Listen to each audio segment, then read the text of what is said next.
Estamos de vueltas aquí, Mario. Mario, ¿tú crees entonces que con esos préstamos que ha hecho este partido y estos gobiernos en los últimos 20 años, y tal como explicábamos en el bloque anterior, que en los últimos 200 años supera 20 años los 200 de todo el dinero que hemos cogido prestado? Y entonces, ¿con qué nosotros vamos a pagar?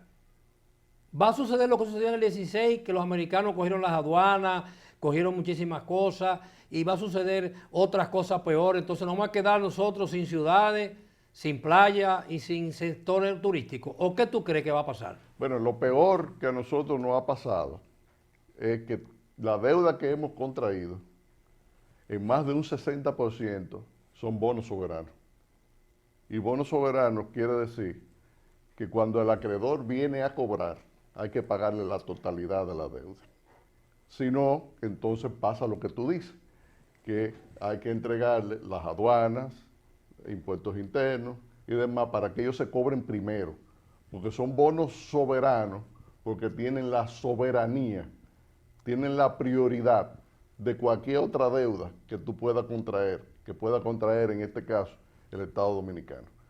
Entonces hablamos de que el 60% de la deuda pública contraída por el gobierno dominicano en estos 20 años del PLD son bonos soberanos. Bonos soberanos que van a estar venciendo dentro de un par de años, van a empezar a venir a cobrar. Y entonces hay que pagarlo. ¿De dónde está el dinero con que vamos a pagar? Pero no solamente eso. Una de las cosas que más se ridiculizó aquí fue el caso de Hipólito Mejía, porque siempre fue satanizado Hipólito en su gobierno, que no es santo de mi devoción, pero obviamente tuvo que hacer frente al problema de Van Inter cuando se presentó, y era una de dos, o explotaba el país o se le hacía frente a Van Inter. Él optó por hacerle frente a Van Inter y eso produjo un déficit, oigan bien, en el año 2003, un déficit de 55 mil millones de pesos, unos 2.000 y pico de millones de dólares de esa época. Entonces, esos 55 mil millones de pesos, para poderlo cubrir, se generó una ley era la ley de capitalización del Banco Central, mediante la cual se iban a estar recogiendo una cantidad de dinero que iba a ir desmontando ese déficit hasta que se terminara de pagar. Pero el gobierno del PLD o los gobiernos del PLD no aplicaron esa ley, sino por el contrario, hicieron que ese déficit de 55 mil millones de pesos hoy esté en casi 700 mil millones de pesos. O sea, se ha multiplicado por 15 veces más, casi mente. Por lo menos más de 12 veces se ha multiplicado fresco. Los 55 mil millones y entonces, de ese dinero, ¿en dónde se puede probar que está? No, eso está como un déficit. ¿Pero dónde está ese dinero? En el Banco Central. El Banco Central sí emitió ese dinero y nosotros lo tenemos que reponer en las cuentas del Banco Central. Pero venga acá. Y entonces, yo no entiendo, a veces yo me siento idiota. Si el PLD no sigue en el poder, el partido que venga entonces va a tener que enfrentar todos esos déficits, todos esos pagos, va a tener que regalar medio país, entonces, por lo que yo creo. ¿Qué tú opinas? Bueno, es que la economía tampoco puede detenerse por eso, como no se ha detenido. Pero nosotros tenemos que crear conciencia y crear una estructura que permita que se vayan desmontando esas incoherencias de la economía. Porque tenemos una economía, la que más crece en el mundo entero es la economía de la República Dominicana. Pero ¿para quién? ¿Para quiénes? ¿Cuántos real y efectivamente se benefician del crecimiento de la economía dominicana? Unos muy pocos.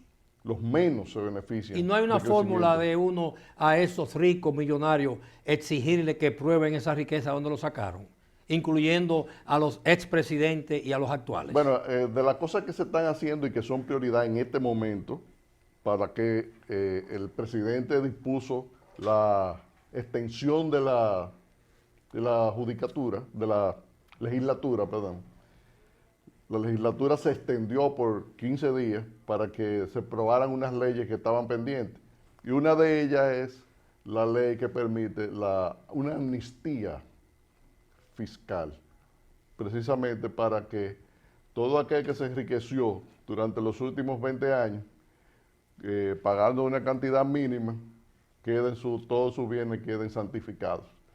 Obviamente que el que se robó 4 o 5 mil millones de pesos y va a pagar el 2% de esos montos y ya su patrimonio queda lavado, pues obviamente no le va a doler tanto pagar el 2%. ¿Verdad? Y entonces, como Félix Bautista y ese reguero de gente multimillonario, de esa manera ya su riqueza es transparente y Ese es es honesta. el propósito de esta amnistía, es precisamente garantizar que esos patrimonios Y no se toquen. queden lavados.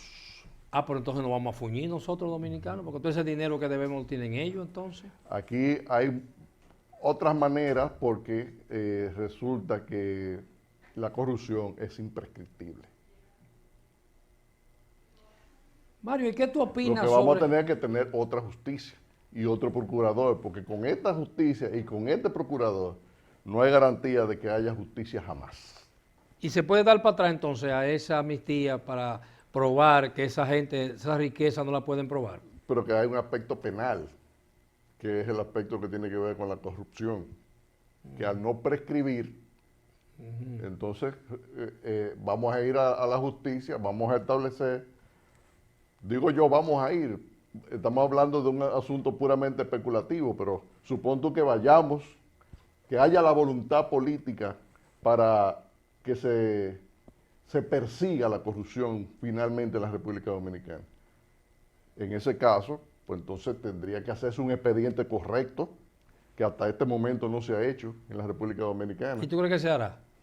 Bueno, te estoy diciendo que tiene que haber voluntad política, tiene que haberla. Si no la hay, obviamente no vamos a tener justicia nunca, pero por ahí se comienza. Así que haya voluntad política, que haya el ánimo de que las cosas terminen, que haya equidad, que haya un Estado de Derecho, porque ya el mundo se ha puesto chiquitico.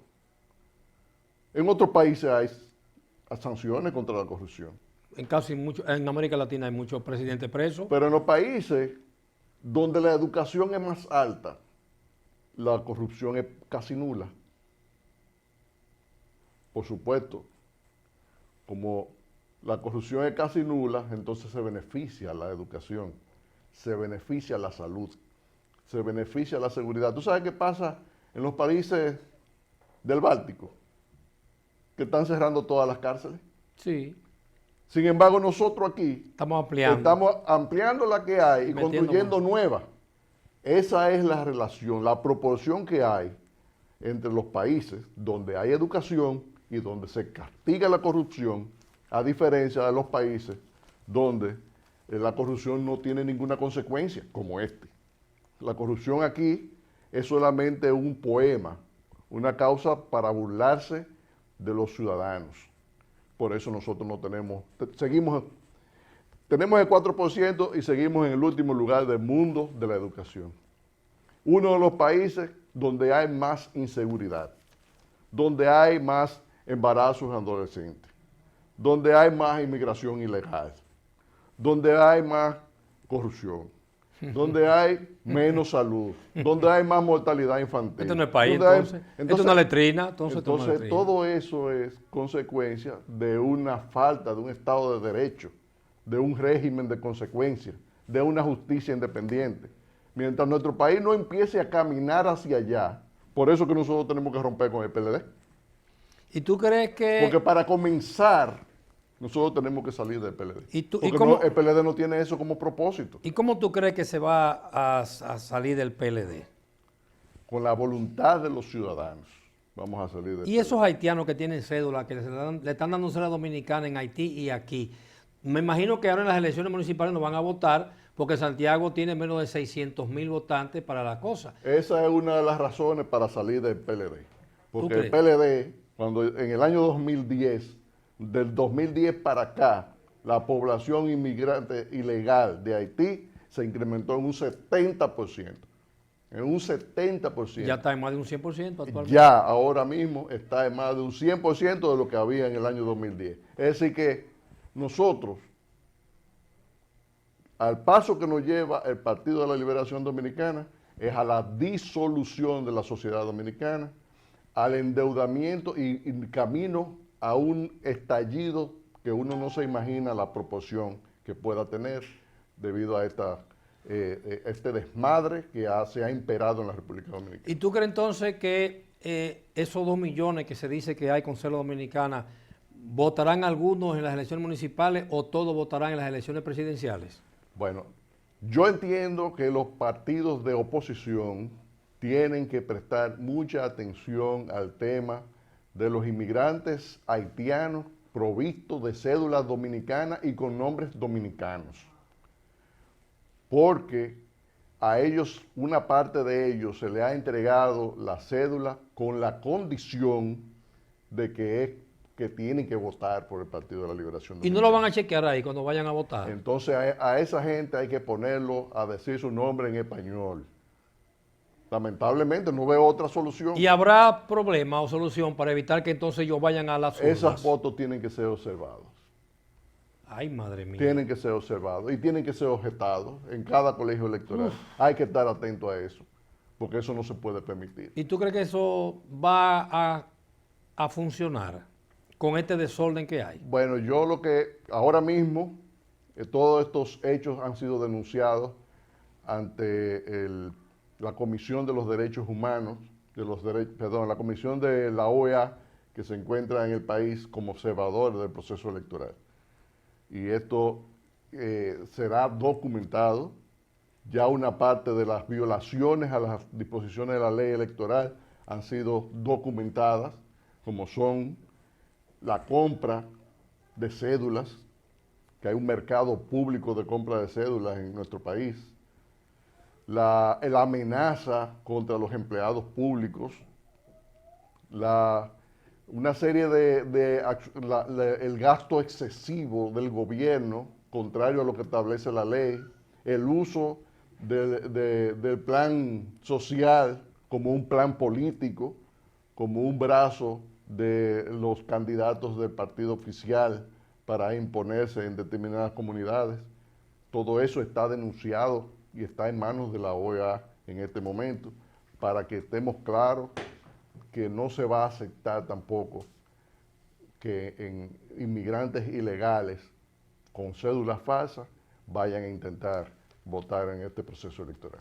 Bueno, vámonos a una breve pausa y seguimos con las orientaciones, porque prácticamente en las próximas 48 horas, ya en las 72 horas ya sabremos si tenemos nuevos síndicos en nuestro país, en nuestra ciudad, nuevos regidores y todo, porque vamos a ver, porque necesitamos no solamente levantar Santiago de los Caballeros, sino nuestro país, como lo acaba de decir mi estimado y querido colega y amigo y hermano Mario Fernández.